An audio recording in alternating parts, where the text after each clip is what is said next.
جہاں ایک طرف خوشیوں کا سما تھا وہیں دوسری طرف ماتم چل رہا تھا۔ آج انشال کے بھائی احاد کا انتقال ہو گیا تھا۔ راحیلہ بیگم کا رونا تڑپنا دیکھا نہیں جا رہا تھا۔ ان کا بیٹا صحیح سلامت شام میں کھیل کر آیا، تھکن کے سبب سو گیا اور پھر ایسا سویا کہ اٹھا ہی نہیں۔ اس کی ماں اور بہن آوازیں دیتی رہی کہ مگر وہ تو دنیا فانی سے کوچ کر چکا تھا۔ جہاں سبھی رو رہے تھے وہیں انشال بت بنے اپنے جان سے پیارے بھائی کے جنازے کو خالی نگاہوں سے دیکھ رہی تھی۔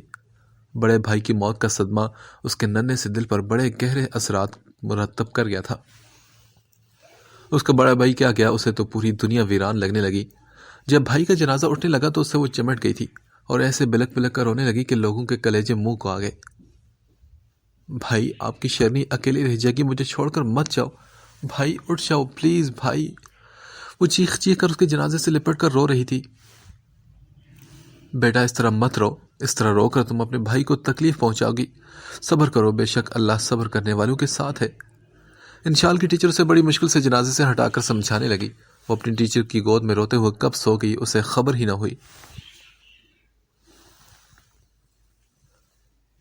ہانیہ دلہن کے روپ میں کمرے میں سجی سنوری اس کے منتظر بیٹھی تھی۔ یہ خیال ہی اس کے دل کو سکون بخش رہا تھا۔ دل میں ہلچل مچی تھی ہانیہ کے، اور بہت سارے خیالات اور وسوسے ایک ساتھ ذہن میں گردش کر رہے تھے۔ وہ دل ہی دل میں خوف زدہ ہو رہی تھی کہ کہیں آکاشا اپنی محبت کے دعوے سے پیچھے نہ ہٹ جائے پہلے رات میں ہی۔ اور آکاشا کمرے میں داخل ہوا تو اسے اپنے ہاتھ پاؤں کی جان نگلتی محسوس ہوئی۔ وہ اپنی شیروانی اتار کر کھڑا ہو گیا اور ادھر ادھر دیکھنے لگا۔ اسے اپنے بڑے سے کمرے میں ایک شیروانی رکھنے کی جگہ تک نہیں مل رہی تھی۔ وہ شیروانی ہاتھ میں پکڑے 5 منٹ تک کھڑا رہا تو آخرکار ہانیہ نے تھک کر اپنی نظر اٹھا کر اس کی طرف دیکھا۔ کیا ہوا؟ کچھ بھی تو نہیں، بس سمجھ میں نہیں آ رہا کہ اسے کہاں رکھوں۔ وہ معصومی چہرے پر سجائے بولا تھا۔ کہیں بھی رکھ دو نا، اتنی تو جگہ ہے۔ ہانیہ نے اس کے وجود پر نظر جمائے لاپرواہی سے جواب دیا تو وہ بولا، نہیں بالکل نہیں، پہلی رات سلیقہ مند شوہر والا امپریشن ڈالنا چاہتا ہوں میں، اس لیے سوچ رہا ہوں کہ ڈائریکٹ الماری میں ہینگ کر کے رکھ دیتا ہوں۔ اس کی بات سن کر ہانیہ کے چہرے پر بے اختیار مسکراہٹ آئی تھی۔ تم سامنے صوفے پر رکھ دو نا، میں صبح ہینگر کر کے خود رکھ دوں گی۔ ہانیہ کے سارے برے خیالات اس سحر انگیز شخصیت کے آتے ہی غائب ہو گئے تھے اور اس کے چہرے پر ایک بڑی سی مسکان آ چکی تھی۔ ارے نہیں یار، آکاشا چاہتا ہے کہ آکاشا کا اپنی وائف پر پہلی رات ہی زبردست امپریشن پڑ جائے۔ وہ بھولا سا چہرہ بنا کر بولا تھا، تو پھر ٹھیک ہے، جاؤ رکھو ہینگر کر کے میرے سلیقہ مند شوہر۔ اس کی آنکھوں میں پہلی بار شرارت بکھری تھی جسے دیکھ کر آکاشا دل ہی دل میں خوش ہوا مگر چہرے پر تاثر نہ آنے دیے۔ یار ویسے ہینگر کرنے میں تھوڑی مدد کر سکتی ہو تم آکاشا کی؟ وہ کیا ہے نا کہ آکاشا کے یہ کام ملازمین کرتے ہیں۔ وہ سر کھجا کر عادت کے مطابق زبان ہونٹوں پر پھیرتے ہوئے لچکدار انداز میں بولا تو وہ بیڈ سے اتر کر اس کے پاس آ کر کھڑی ہوئی۔ لیکن تمہیں آتا تو ہے نا؟ ہانیہ اسے شیروانی ہینگر کر کے الماری میں رکھتا ہوا دیکھ کر پوچھنے لگی۔ پتہ ہے جس طرح ابھی تم میرے ساتھ کھڑی ہو بے فکر اور مسکراتے چہرے کے ساتھ، آکاشا چاہتا ہے کہ تم زندگی بھر میرے ساتھ ایسے ہی رہو۔ اس نے اس کی گردن میں دونوں باہیں ڈالتے ہوئے رومانیت بھرے لہجے میں اس کو دیکھتے ہوئے کہا تو ہانیہ کا سانس اوپر کا اوپر اور نیچے کا نیچے رہ گیا۔ شرم کے مارے اس کا چہرہ گلابی پڑ گیا تھا۔ آکاشا کی محبت سے لبریز آنکھوں کی تپش وہ اپنے حسین چہرے پر محسوس کر رہی تھی۔ ہائے تم اتنی پیاری کیوں لگتی ہو آکاشا کو؟ دل ہی نہیں بھرتا، آنکھیں میری رجتی نہیں، چاہے جتنا بھی دیکھتا جاؤں آنکھوں کی تڑپ بجائے کم ہونے کے مزید بڑھتی رہتی ہے، اور اس دل کم بخت کا تو حال ہی مت پوچھو۔ مگر بہت مغرور بھی ہو تم، کیونکہ بہت تڑپایا تم نے اس بیچارے آکاشا کو۔ نہیں میں مغرور نہیں ہوں، ہانیہ نے فوراً احتجاجاً کہا تو وہ بولا، تم بہت مغرور ہو میری جان، اور یہ مغروری تم پر جچتی بھی ہے کیونکہ یہ تمہاری پاکیزگی کو ظاہر کرتی ہے۔ تم آکاشا کی زندگی میں پہلے آئی تھی جس نے دو ٹوک انداز میں کہا کہ دور ہٹ کر بات کرو۔ تم کبھی مجھے اپنے قریب نہیں آنے دیتی اور تمہاری یہی پاکیزگی مجھے مجبور کرتی تھی کہ میں خدا سے تمہیں مانگوں۔ آکاشا کی ہر نماز کی پہلی دعا ہو تم۔ آکاشا کا اظہار محبت اس مردہ گڑیا میں مانو جان ڈال گیا تھا۔ آکاشا، میں نے تو کبھی سوچا بھی نہیں تھا کہ مجھ جیسی بد کردار لڑکی بھی کسی پاکیزہ مرد کی دعا ہو سکتی ہے۔ یا اللہ تیرا شکر کہ تو نے مجھے اتنا حسین ہم سفر دیا۔ ہانیہ کی آنکھوں سے اشک رواں ہو گئے تھے۔ وہ دل ہی دل میں آکاشا کا اظہار محبت سن کر اپنے نصیب پر خوش تھی۔ ارے یار، اس میں رونے کی کیا بات ہے؟ دیکھو تو، سارا کاجل پھیلا لیا اپنی آنکھوں پر۔ آکاش اپنی جیب سے رومال نکال کر بڑے پیار سے اس کا پھیلا ہوا کاجل درست کرنے لگا۔ کیا پوری رات ایسے ہی کھڑے دیکھتے رہو گے مجھے؟ ہانی نے نظر جھکائے دھیمے لہجے میں سے پوچھا۔ ہائے، تو میں کیا کروں؟ آکاشا کو تو ابھی تک یقین نہیں آ رہا کہ تم میری بیوی بن چکی ہو۔ اچھا، تو پھر کب یقین آئے گا؟ وہ بڑے تجسس سے پوچھنے لگی تو وہ بولا، پتہ نہیں، بس ابھی نہیں آ رہا۔ اتنا جانتا ہوں، ایسا لگ رہا ہے کہ کوئی خوبصورت سپنا دیکھ رہا ہوں میں۔ وہ اس کی آنکھوں میں آنکھیں ڈال کر دھیمے لہجے میں بولا تھا، اور اگلے ہی لمحے اس نے ہانیہ کو اپنی باہوں میں بھر کر بیڈ پر لا کر بٹھایا۔ یہ لو، یہ تمہاری منہ دکھائی۔ وہ تیزی سے واپس الماری کی جانب بڑھ کر وہاں سے اس کی منہ دکھائی کا تحفہ لے کر آیا تھا۔ پھر اس نے ہانی کی جانب ایک لال رنگ کا باکس بڑھاتے ہوئے کہا۔ باکس میں خوبصورت نازک سی سونے کی پازیب رکھی تھی۔ اچھی ہے نا؟ ہاں بالکل۔ ہانی نے مسکرا کر ہاں کہا تو وہ بولا، کیا میں پہنا دوں؟ اس کے سوال کے جواب پر ہانی نے اپنے پاؤں پر سے شرارہ تھوڑا سا اونچے کر لیا تو آکاشا نے بڑی محبت سے اس کے سنگ مرمر جیسے خوبصورت پاؤں میں پازیب پہنا دی۔ دل خوشی سے سرشار تھا ان دونوں کا، اور چہرے سے مسرت جھلک رہی تھی۔ تمہیں پتہ ہے، جب ایک شوہر اپنی بیوی سے دلی طور پر خوش ہوتا ہے تو کیا کرتا ہے؟ وہ اس کے ماتھے کا بوسہ لیتا ہے۔ تو کیا مجھے اجازت ہے کہ میں بھی ایسا کر لوں؟ ہاں آکاشا، میں پوری کی پوری تمہاری ہوں، اس لیے اجازت مت لو، بس اپنا حق جتاؤ، مجھے زیادہ اچھا لگے گا۔ وہ سر جھکا کر دھیمے سے لہجے میں بولی، اور اس کا جواب سن کر آکاشا کی خوشی کا کوئی ٹھکانہ نہ رہا۔ وہ دونوں ہاتھوں سے اس کے حسین و جمیل چہرے کو پکڑ کر اس کے ماتھے کا بوسہ لینے لگا۔ وہ ہانیہ کو پھر اپنے ساتھ آسٹریلیا لے گیا تھا۔ وہ اکثر اپنے کام کے سلسلے میں پاکستان آتا، مگر ہانیہ کو ساتھ نہ لاتا۔ وقت ایسے ہی اپنی رفتار سے بڑھ رہا تھا۔ ہانیہ اور آکاشا کے گھر 2 سال بعد بیٹے کی برتھ ہوئی تھی۔ وہ پہلی ماں تھی جو اپنے بیٹے کو دیکھ کر پھوٹ پھوٹ کر رو پڑی تھی۔ وہ دودھ پلانے لگی تو اپنا کھویا ہوا بچہ نگاہوں میں بھوک سے بلکتا اور تڑپتا نظر آنے لگا، جس کے سبب وہ خود کو پھر سے ملامتیں کرنے لگی۔ تم حلال ہو میرے بچے، پاکیزہ، مگر ایسا کیوں ہے کہ جب میرا بیٹا، جسے لوگ حرام کی اولاد کہتے ہیں، گود میں آئے تو تب بھی مجھے یہی انوکھا احساس ہو رہا تھا جو جیسے آج ہے۔ میں نے اسے بھی اتنی محبت سے دیکھا تھا جتنا تمہیں دیکھ رہی ہوں۔ پتہ ہے، وہ بھی تمہاری طرح بھوک سے بلک بلک کر دودھ مانگ رہا تھا اپنی اس گنہگار ماں سے۔ میں اچھی طرح واقف تھی کہ حق تھا اس کا میرے دودھ پر، مگر میں بدقسمت ماں اسے دودھ نہ پلا سکی۔ وہ میرے سامنے رو رہا تھا، اور میں تمہاری نانی سے مانگ بھی رہی تھی کہ مجھے میرا بیٹا دے دیں، مگر سوسائٹی کے خوف سے وہ اسے نہ جانے کہاں چھوڑ آئی۔ اور آج جب میں نے تمہیں گود میں لیا تو جانا کہ ایک ماں کے لیے بچہ حرام اور حلال نہیں، بس اس کی اولاد ہوتا ہے، اس کے وجود کا حصہ۔ اس کا چہرہ آنسو سے بھیگ رہا تھا، اور پھر چہرہ اٹھا کر اس کے اوپر کی جانب دیکھ کر کہنے لگی، میرے بچے، تم جہاں کہیں بھی ہو دیکھ لینا، ایک دن اس گناہگار اور بے بس ماں کی تڑپ تم تک ضرور پہنچے گی، اور مجھے یقین ہے کہ میں تم سے ملوں گی، تمہیں سینے سے لگاؤں گی اور تم سے معافی مانگوں گی۔ ابرش ملک کو اسکول کی پرنسپل نے ایک دن ملاقات کے لیے بلایا اور پوچھا، راہب ایڈاپٹڈ چائلڈ ہے، آپ نے ہمیں بتایا کیوں نہیں؟ پرنسپل کے سوال پر ابرش نے غصے سے راہب کی طرف دیکھا جو اس کے سامنے ٹیچر کے ساتھ کھڑا تھا۔ اس کی نگاہوں میں ابھی خف کی جھلک رہی تھی، جبکہ ابرش کا پارا غصے کے مارے آسمانوں سے باتیں کر رہا تھا۔ ایکسکیوز می، آپ جانتے بھی ہیں کہ آپ کیا کہہ رہے ہیں؟ ابرش غصے سے بھڑک کر بھرمدار آواز میں بولی تو وہ کہنے لگا، یہ ہم نہیں کہہ رہے، راہب نے خود پوری کلاس میں سب کے سامنے بتایا۔ راہب کی ٹیچر ابرش کا غصہ دیکھ کر فوراً بولی تھی، او میرے خدایا، یہ بچہ ہے میڈم، کل رات جو اس نے مووی دیکھی تھی اور وہی پوری کلاس میں کہانی سنا دی۔ کل رات راہب نے ایک ایڈاپٹڈ چائلڈ کی مووی دیکھی تھی، پر اس نے خود پر طاری کر لیا، اور حد ہے آپ لوگوں سے کہ آپ لوگوں نے یقین کیسے کر لیا؟ اف پلیز، ابرش نے جھنجھلا کر کہا، گویا بگڑی بات سنبھالنے کی کوشش کی، مگر میڈم راہب عام سٹوڈنٹس جیسا نہیں، اس کی صلاحیتیں اور ذہانت آپ سے چھپی نہیں، میں مان ہی نہیں سکتی کہ راہب عام بچوں کی طرح ایک فلم دیکھے اور اسے خود پر طاری کر لے۔ ٹیچر ابرش کے جواب پر احتجاج بلند کیے بغیر رہ نہ سکی۔ دیکھیں، آپ اچھی طرح جانتے ہیں کہ ہمارے اسکول میں ہائی کلاس کے گھرانے کے بچے کی تعلیم حاصل کریں، اس طرح ایک ایڈاپٹڈ چائلڈ بچے کا ان کے ساتھ پڑھنا ہمارے اسکول کی ریپوٹیشن کو خراب کرے گا، اور یہ بھی ہو سکتا ہے کہ کچھ پیرنٹس اس بات پر اعتراض کریں۔ پرنسپل ابھی بول رہے تھے کہ ابرش اپنا ضبط کا دامن کھوتے ہوئے تیزی سے بیچ میں بولی، دیکھیں، یہ سب تب ہوتا جب اس بات میں صداقت ہوتی، میں نے آپ سے کہا نا کہ ایسا کچھ نہیں، اور میں مزید اس موضوع پر کوئی بات کرنا ہی نہیں چاہتی۔ اپنی خوبصورت رنگت پر کالا چشمہ مغروری انداز میں لگا کر وہ راہب کا ہاتھ پکڑ کر باہر کی طرف چل دی تھی۔ راہب بیٹا، یہ کیا حرکت کی ہے آپ نے؟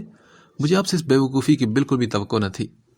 ابرش نے غصیلی نگاہ راہب پر ڈالتے ہوئے کہا۔ اتنے میں ڈرائیور نے گاڑی سٹارٹ کر دی تھی۔ موم، آپ پلیز مجھ سے کوئی بھی بات مت کریں، راہب نے خفگی بھرے لہجے میں کہا اور کھڑکی کی جانب رخ موڑ کر بیٹھ گیا۔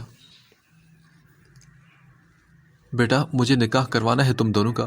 تم اسے بہن مان کر اعتراض کر رہے تھے نا، اس لیے میں مجبور ہوئی تھی تمہیں حقیقت بتانے پر، مگر اس حقیقت سے کچھ نہیں بدلے گا۔ تم کل بھی میرے بیٹے تھے اور آج بھی ہو اور کل بھی رہو گے۔ میں جانتی ہوں کہ تمہیں بہت شوق لگا ہے، پر میری جان، اس طرح اسکول میں پوری کلاس میں اعلان کرنا کہ آپ کو یہ سب کچھ صحیح لگا؟ لوگ مذاق بنائیں گے آپ کا بیٹے۔ ابرش مسلسل اسے سمجھا رہی تھی، مگر اس کا کوئی بھی فائدہ اسے نظر نہیں آ رہا تھا۔ راہب کے کانوں پر تو مانو جون تک نہیں رینگ رہی تھی۔ وہ گم سم سا کھڑکی سے باہر کی طرف دیکھ رہا تھا۔ دارین کی پارٹی سے گھر واپس آتے ہی ندیم غصے سے بفر اٹھا تھا۔ یہ کوئی وقت ہے گھر آنے کا؟ کہاں تھی صبح سے تم؟ ندیم بیڈ سے کھڑا ہو کر اپنی بیوی سے سخت لہجے میں پوچھنے لگا، جس پر وہ لاپرواہی سے اپنی کلائی پر بندی گھڑی پر نظر ڈال کر بولی، ابھی تو صرف رات کا 1 بجا ہے، اور پلیز مجھ سے اس لہجے میں بات مت کرو۔ اس نے اپنی طرف سے ندیم سے بھی زیادہ سرد کر لی تھی۔ یہ لڑائی جھگڑا تو اب ان دونوں کا روز کا معمول بن گیا تھا۔ دیکھو، رات کے 1 بجے تک شریف گھر کی بہو بیٹیاں باہر نہیں رہتی۔ تم پہلے تو ایسی نہیں تھی، اب کیا ہو گیا تمہیں؟ ندیم الجھ کر پوچھنے لگا تو وہ بولی، اف بس کرو ندیم، پھر سے وہی پرانے ڈائلاگز، میرے کان پک جاتے ہیں۔ تم ماں بیٹے کے تانے سن سن کر، اس لیے میں گھر سے باہر جانے لگی ہوں اب۔ وہ منہ بسرتے ہوئے کہہ کر اپنا دوپٹہ جو اس نے کندھوں پر ڈالا تھا اتار کر بیڈ پر پھینک دی، شیشے کے سامنے جا کر اپنے کاندھوں کے بندے اتارنے لگی۔ تانے؟ کون سے تانے کی بات کر رہی ہو تم؟ تمہاری اس زبان درازی کی وجہ سے موم تو تم سے بالکل بات تک نہیں کرتی۔ اچھا، میں نے کون سی زبان درازی کی ہے؟ کچھ بھی نہیں کیا میں نے۔ ہر وقت مجھے ڈاکٹر کو دکھا دو کہہ کر تنگ کر رہی تھی۔ میں نے بھی کہہ دیا کہ میں ڈاکٹر کو اپنا چیک اپ کرا چکی ہوں، اب آپ اپنے بیٹے کا کروائیں۔ وہ رخ موڑ کر ندیم کی آنکھوں میں دیکھ کر غصے سے بولی تھی، کیا کہا؟ دماغ خراب ہو گیا تمہارا؟ مجھ میں کوئی کمی نہیں، یہ بات اچھی طرح سمجھ لو تم۔ ابھی اجازت دو تو دوسری شادی کی تو میں تمہیں بچہ پیدا کر کے دکھاتا ہوں۔ اپنی خامیاں مجھ پر مت تھوپو، خود تو ایک بچہ پیدا نہیں کر سکتی اور مجھے تم۔ ندیم کی مردانگی پر مانو داری نے تمانچہ مارا تھا۔ وہ سر سے پاؤں تک غصے میں تل ملا اٹھا اور تیزی سے اس کے پاس چلتا ہوا کر اس کا بازو جھنجھوڑتے ہوئے ایک لفظ چبا چبا کر بولا۔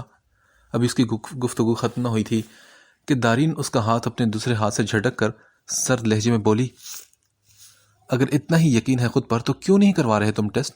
2 سال سے پیچھے پڑی ہو تمہارے۔ گالی ہے یہ میرے لیے دارین، مجھ میں کوئی کمی نہیں۔ تم خود بانجھ ہو، یہ بات مان کیوں نہیں لیتی تم؟ اتنے سال ہو گئے ہماری شادی کو، تم نے مجھے کوئی خوشی دی ہے کیا؟ نہیں ہوں میں بانجھ، اگر ثبوت چاہیے تو یہ دیکھو رپورٹس۔ ہر رپورٹ چیخ چیخ کر کہہ رہی ہے کہ میں بالکل ٹھیک ہوں اور مجھ میں کوئی کمی نہیں۔ مجھ سے ہر ڈاکٹر یہی کہتا ہے کہ اپنے ہسبینڈ کو لائیں چیک اپ کروانے کے لیے، تاکہ جو مسئلہ ہے اس کے مطابق ٹریٹمنٹ کر سکیں، مگر تم راضی نہیں ہوتے۔ اگر تمہیں ایک بار ڈاکٹر کو چیک اپ کرانا اپنے لیے گالی لگتا ہے تو کبھی سوچا ہے کہ مجھ پر کیا بیتتی ہوگی؟ تم اندازہ بھی نہیں کر سکتے کہ کتنی اذیت میں ہوں میں۔ دارین الماری کی دراز سے اپنی ساری رپورٹس لا کر ندیم کے ہاتھ میں پکڑاتے ہوئے آنکھوں میں غم و غصہ بھر کر کہنے لگی، دارین، میں آخری بار کہہ رہا ہوں کہ میں کوئی ٹیسٹ ویسٹ نہیں کروانے والا۔ اور وہ رپورٹس بیڈ پر پھینک کر قطعی انداز میں کہنے لگا، اور میں بھی آخری بار کہہ رہی ہوں کہ میرے ساتھ چلو ورنہ میں تم سے خلا لے لوں گی۔ دارین تیز قدم آگے بڑھاتی ہے، اس کے سامنے آ کر کھڑی ہو کر اسے وارننگ دینے لگی۔ ایک عورت مکمل تبھی ہوتی ہے جب وہ ماں بنتی ہے۔ دارین بھی شدت سے یہ چاہت رکھتی تھی ماں بننے کی، مگر شادی کے اتنے سال گزر جانے کے بعد بھی اسے اولاد کا سکھ نصیب نہیں ہوا تھا۔ وہ خود کو ادھورا محسوس کرتی تھی۔ جب بھی کسی کا بچہ دیکھتی تو اس کا دل تڑپ اٹھتا۔ اوپر سے ہر ملنے والا دوسرا شخص اس سے اولاد کا پوچھتا اور نام جواب سن کر ڈاکٹروں، حکیموں اور بابوں کا پتہ بتانے لگتا۔ وہ تھک چکی تھی ان سب سے۔ ڈاکٹرز کے مطابق اس میں کوئی کمی نہیں تھی اور یہی سبب تھا کہ وہ ندیم کے پیچھے 2 سال سے پڑی تھی کہ وہ ٹیسٹ کروا لے، مگر ندیم دارین کی بات کو ذرا سی بھی امپورٹنس نہیں دیتا تھا۔ کیونکہ ندیم کے نزدیک یہ صرف ایک ٹیسٹ نہیں تھا بلکہ اس کی مردانگی پر گالی تھی جس کے لیے وہ کبھی بھی تیار نہ ہوتا اگر دارین نے اسے خلا کی دھمکی نہ دی ہوتی، کیونکہ ندیم دارین سے کسی صورت الگ ہونے کا تصور کر ہی نہیں سکتا تھا۔ اس کی وجہ کوئی محبت نہیں تھی بلکہ دارین کے والد کی جائیداد تھی جو ان کے مرتے ہی دارین کو اور دارین کے ذریعے اسے ملنے والی تھی۔ تبھی ندیم کانفیڈنس میں آ کر ٹیسٹ کروانے چلا آیا۔ اسے پورا یقین تھا کہ وہ بالکل ٹھیک ہے کیونکہ وہ پہلے بھی ایک بار باپ بن چکا تھا، مگر ٹیسٹ کی رپورٹ میں جو رزلٹ آیا اسے دیکھ کر وہ غصے سے پاگل ہو کر لیڈی ڈاکٹر سے لڑنے چلا آیا۔ کیا بکواس ہے یہ؟ ہاں، ندیم نے رپورٹ لیڈی ڈاکٹر کی ٹیبل پر پھینکتے ہوئے سخت لہجے میں کہا۔ یہ بکواس نہیں مسٹر ندیم، یہ آپ کی رپورٹ ہے۔ ڈاکٹر کا ندیم کا رویہ نہایت برا لگا تھا لیکن وہ ندیم کے جذبات اور ذہنی کیفیت کو سمجھتے ہوئے تحمل سے بولی تھی۔ غلط ہے یہ رپورٹ۔ اس رپورٹ کے مطابق تو میں کبھی باپ نہیں بن سکتا، یہ ہو کیسے سکتا ہے؟ ندیم بے یقینی سے بولا تھا۔ دیکھیں سر، یہی تو سچ ہے کہ آپ کبھی باپ نہیں بن سکتے۔ ڈاکٹر نے پھر سے کہا تو وہ بولا، ایسا ہو ہی نہیں سکتا، میں ایک بار پہلے بھی باپ بن چکا ہوں، آپ کی یہ رپورٹ غلط ہے۔ وہ کسی صورت ماننے کے لیے تیار نہ تھا۔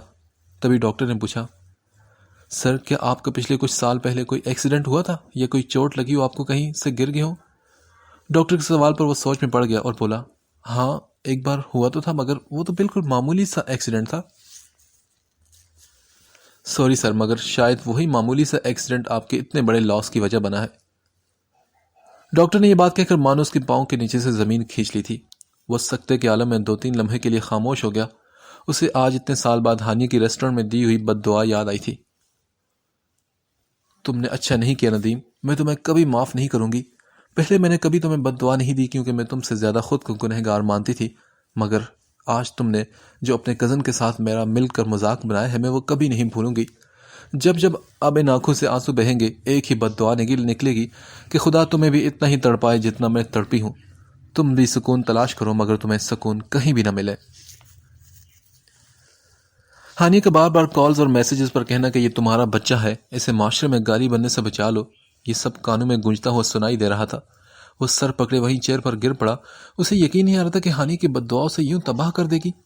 اس کی آنکھوں سے پچھتاوے کے آنسو خود بہت بہنے لگے۔ اس نے ایک معصوم بچے کو معاشرے میں گالی بنا کر چھوڑ دیا تھا اور آج وہ خود کے وجود کو ایک گالی کی نگاہ سے دیکھ رہا تھا۔ یہی معاشرہ اب اسے نامرد کہہ کر بلائے گا، اس بات کا خوف اسے کھائے جا رہا تھا، اور ساتھ ساتھ دارین کے خلا لینے کی دھمکی اس کی جان پر سولی کی طرح لٹک گئی تھی۔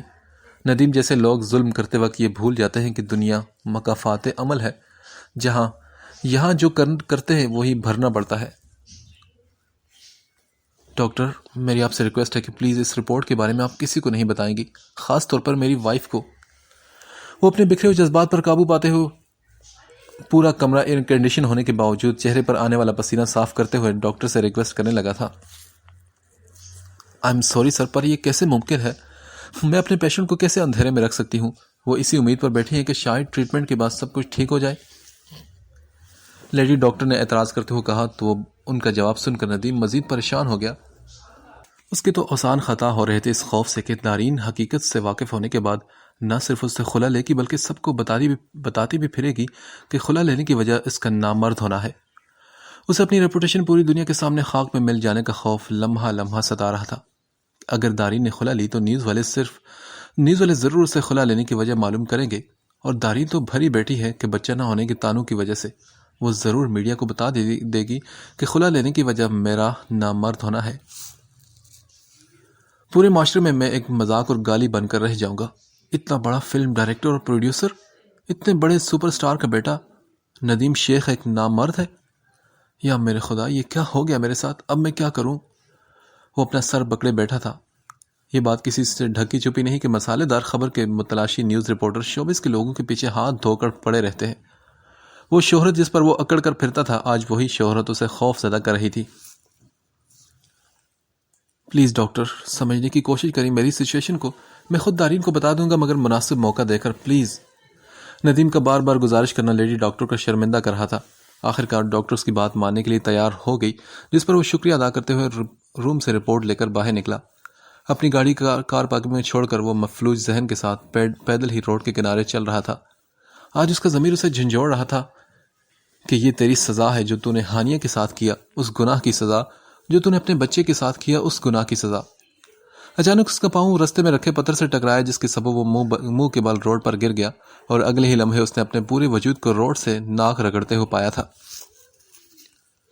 تمہاری بد دعا لگ گئی مجھے ہانیہ، دیکھو آج تباہ ہو گیا میں۔ مجھے آج تمہاری کالز اور میسیجز پر کہنا شدت سے یاد آ رہا ہے کہ یہ بچہ تمہارا ہے ندیم، اسے معاشرے میں گالی بننے سے بچا لو۔ کاش کہ میں اس وقت جانتا کہ خدا نے میرے نصیب میں ایک ہی اولاد لکھی تھی جسے میں نے خود معاشرے میں گالی بننے کے لیے چھوڑ دیا۔ میں تو وہ بدقسمت باپ ہوں جس نے اپنے بچے کو دیکھا تک نہیں۔ وہ منہ اوندا کیے روڈ پر ہی پڑے پڑے روتے ہوئے باتیں کر رہا تھا۔ وہ شدید دکھ سے دوچار تھا اور اس لمحے جیسے اس پر کوئی قیامت ٹوٹ پڑی تھی۔ وہ کھانے کی خالی پلیٹ لیے کافی دیر سے بیٹھا تھا، اس کے چہرے پر اداسی جھلک رہی تھی۔ کیا ہوا بیٹا، کھانا کھاؤ نا؟ عشا بیگم نے اس کے آگے بریانی سے بھری ہوئی ٹرے رکھتے ہوئے کہا تو وہ بولا مجھے بھوک نہیں۔ یہ کہہ کر وہ اٹھ کھڑا ہوا تو وہ بولی ہو کیا گیا ہے تمہیں؟ کچھ دنوں سے بہت پریشان نظر آ رہے ہو، کوئی پرابلم ہے کیا؟ عشا بیگم کافی دن سے ندیم کی پریشان کن کیفیت کو محسوس کر رہی تھی۔ کچھ نہیں موم، آپ فکر مت کریں، میں ٹھیک ہوں، بس میری اپ کمنگ فلم کو لے کر تھوڑا ٹینشن ہے۔ ندیم عشا بیگم کو حقیقت بتا کر ان کے ارمانوں کو توڑنے کی ہمت نہیں رکھتا تھا۔ وہ واقف تھا اپنی ماں کی پوتا پوتے دیکھنے کی خواہش سے، اور وہ اپنی ماں کی چیئر کے پیچھے آ کر ان کے دونوں شولڈرز پر ہاتھ رکھتے ہوئے مصنوعی مسکراہٹ لبوں پر سجائے بولا تھا اچھا مگر بیٹا کام کے چکر میں اتنا پریشان ہونا ٹھیک تو نہیں۔ ویسے دارین سے کہو کہ مجھے ایک ڈاکٹر کا پتہ چلا ہے، اس کے علاج سے بہت سے لوگ ابھی تک۔ وہ بول رہی تھی کہ ندیم تیزی سے ان کی بات کاٹ کر بولا موم چھوڑے نا، وہ پہلے اتنے ڈاکٹرز کو دکھا چکی ہے۔ ہاں تو کیا بھائی، ہاتھ پر ہاتھ رکھ کے بیٹھے رہیں؟ ہماری اکلوتی اولاد ہو تم، تمہارے بچے دیکھنے کی خواہش اور ان کے ساتھ کھیلنے کی خواہش ہر لمحہ میرے دل میں مچلتی ہے۔ تم کیا چاہتے ہو کہ یہ خواہش لیے ہی میں دنیا سے چلی جاؤں؟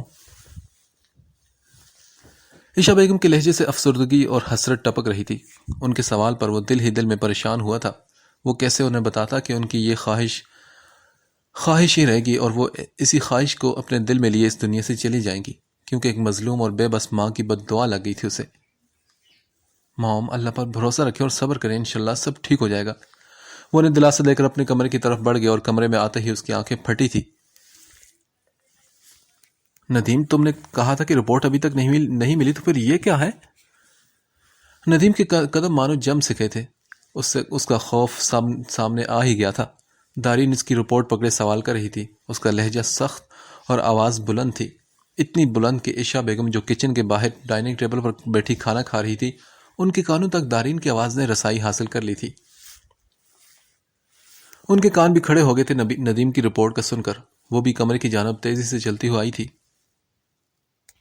وہ دارین میں بتانے ہی والا تھا، یہ اس کی زبان مارے خوف کے ساتھ چھوڑتی ہوئی محسوس ہوئی۔ جھوٹے ہو تم مجھے اندھیرے میں رکھنے کی کوشش کر رہے تھے، اور ویسے بھی کس منہ سے بتاتے تم مجھے کہ کمزوری مجھ میں نہیں بلکہ تم میں ہے؟ دارین نے ایک لفظ غصے سے چبا کر کہا۔ ندیم اکثر سے بانجھ ہونے کے تانے دیا کرتا تھا جو اس کی روح کو چھلنی کرتے تھے، لیکن وہ صبر سے کام لیتی تھی، اور آج وہی مغرور ندیم سر جھکائے اس کے سامنے کھڑا تھا۔ کیا بکواس کری ہو تم؟ عشا بیگم اس کا آخری جملہ سن کر غصے سے بولی تھی۔ میں کوئی بکواس نہیں کر رہی، یہ رہی آپ کے بیٹے کی رپورٹ۔ آپ اکثر رونا روتی تھی نہ میرے سامنے پوتی نہ دینے کا، تو میں آپ کو بتا دوں کہ آپ کا بیٹا تو کبھی باپ بن ہی نہیں سکتا۔ میں بانجھ نہیں بلکہ آپ کا بیٹا نامرد ہے۔ دارین کا آخری جملہ ادا کرنا تھا کہ ندیم غصے سے آپے سے باہر ہو گیا، اور اس نے اپنی پوری طاقت سے دارین کے رخسار پر تھپڑ دے مارا، جس کے نتیجے میں وہ زمین پر گر گئی۔ تمہاری ہمت بھی کیسی ہو مجھے گالی دینے کی؟ ہاں؟ ندیم غصے سے پاگل ہو کر اس پر چنگاڑ رہا تھا۔ کیوں تکلیف ہو رہی ہے تمہیں اپنے لیے نامرد کا لفظ سن کر؟ کبھی مجھے بانجھ کہنے سے پہلے سوچتے تھے تم کہ مجھے کتنی تکلیف ہوتی ہوگی؟ تمہارا یہ تانا میرے پورے جسم میں تیر کی طرح پیوست ہوتا تھا، اور میں بن پانی کی مچھلی کی طرح تڑپتی تھی۔ خدا سے نہ جانے میں نے کتنی بار کہا کہ یا خدا یا تو مجھے اولاد دے یا موت دے دے۔ مجھ سے برداشت نہیں ہوتا تھا یہ تانا۔ اب آ کر تو میں شکوہ کرنے لگی تھی کہ مالک تو مجھے موت کیوں نہیں دیتا؟ تو مجھے آج یہ بات سمجھ آئی کہ اس نے مجھے موت کیوں نہیں دی، کیونکہ اس نے مجھے یہ دن دکھانا تھا جب مجھے بانجھ کہنے والا، مجھے کمی کے تانے دینے والا، مجھے ہر وقت ذلیل کرنے والا میرے سامنے نامرد بنے کھڑا ہے، اور اپنی کمزوری ایک عورت پر ہاتھ اٹھا کر چھپانے کی کوشش کر رہا ہو؟ دارین بالکل ڈری نہیں تھی، مانا کہ زندگی میں پہلی بار اس نے تھپڑ کھایا تھا چہرے پر، مگر وہ چہرے کا تھپڑ ان الفاظوں کے تیروں کے آگے کچھ نہ تھا جو وہ صبح شام کھانے لگی تھی۔ لوگ کتنی سے آسانی سے یہ بانجھ لفظ ادا کر دیتے ہیں، اولاد نہ ہونے کا سارا بوجھ بس عورت پر ڈال دیتے ہیں۔